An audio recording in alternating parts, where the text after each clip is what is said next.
Hey Zen fam. So, we just saw the update for Google Stadia. And the main thing that seemed to be the overriding factor in the stream was volume. My god, it was quiet. I called it up on my tablet, it was quiet. I called it up on my phone, it was quiet. I called it up through my PlayStation. I turned my volume all the way up to 100 and it was still tiny little whispery voice. Ridiculous. The only place where I could actually hear it properly was going to the kind of funnies reaction stream of it. So I had to listen to Tim Geddes and Andy Cortez whittering over the top of it, but at least they had decent volume on it. Ridiculous state of affairs. It's like, it doesn't fill you with confidence for a streaming video game platform when you're putting out a stream on YouTube that you can't even get decent volume on. You own YouTube, Google. It doesn't fill me full of confidence. Then point number 2 of the reveal is like trailer. It's like, you can have all the fancy games in the world, Google. We know this. I mean, you've got the money. The question becomes, will the service work? Then the further question becomes, how much? Now, thankfully, eventually, after much prevarication, they finally said there's going to be like this Uber version of Stadia, where for 130 odd quid, you'll get your first crack at your name on Stadia.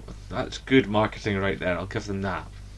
And it's and you've got your pad and you've got to play on any device you want and all that sort of stuff.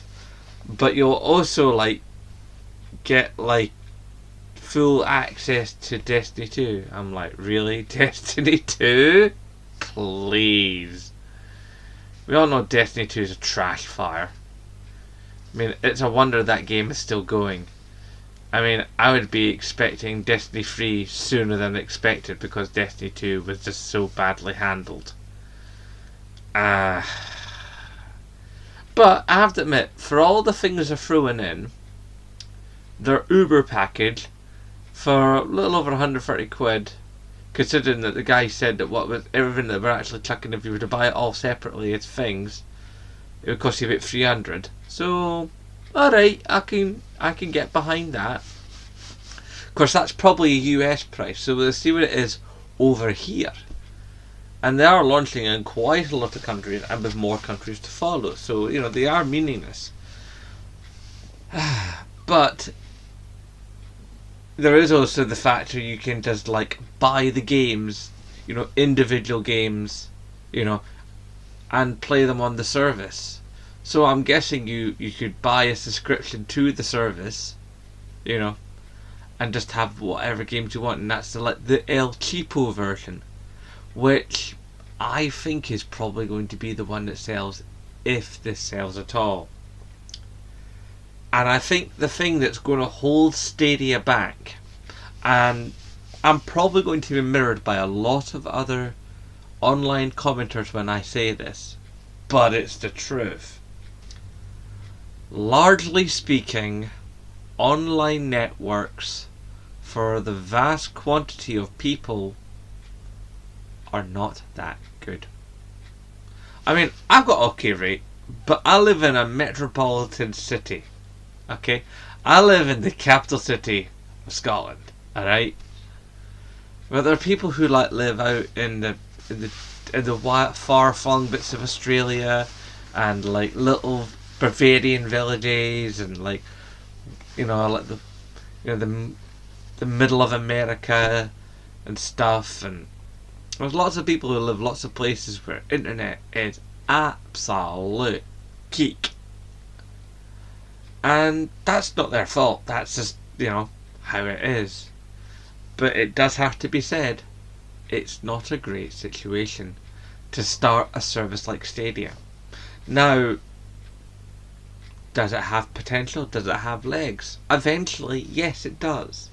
But right now, I've my doubts. Obviously, yes, we've got a 5G future coming. But even with 5G, I've got my doubts. Because, it's going to take a lot of infrastructure reworking. It's going to cost a lot more to have. Going to have to buy a new device to do the 5G, stuff. And 5G doesn't matter to your household internet. So unless you're willing to pay for 5G prices, for another SIM card to go into your tablet, if your tablet can take a SIM card, then I don't see you really doing Stadia on the move that effectively.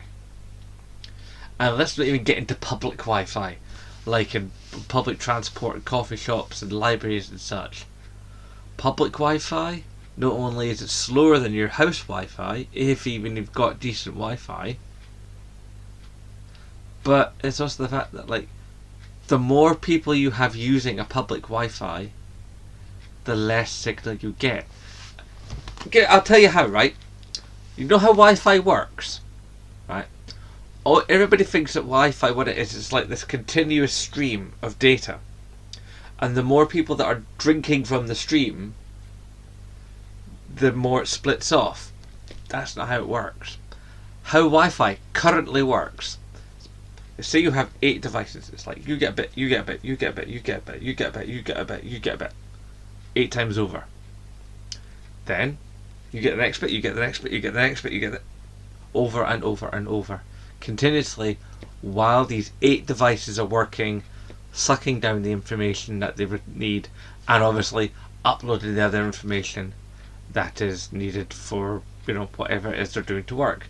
Especially if they're gaming, there's the up and down. It's not just what's coming to you, it's what's going back. And with gaming, that's going to be a lot of back. We're talking about continuous output to the system of controller signals going to and game coming back and reacting to those signals, and the signals reacting to the stimulus. So it's back and forth continuously. It's and with the current state of the internet, even really good internet, I just don't see this working for a good long time. The infrastructure is not there. Or at least if it is, it's not there enough. It's basic truth. Don't want to be a downer on this, but I just don't think currently worldwide internet is strong enough for Stadia. Eventually, yes, I think it will be. But I think we're still a good bit away from that.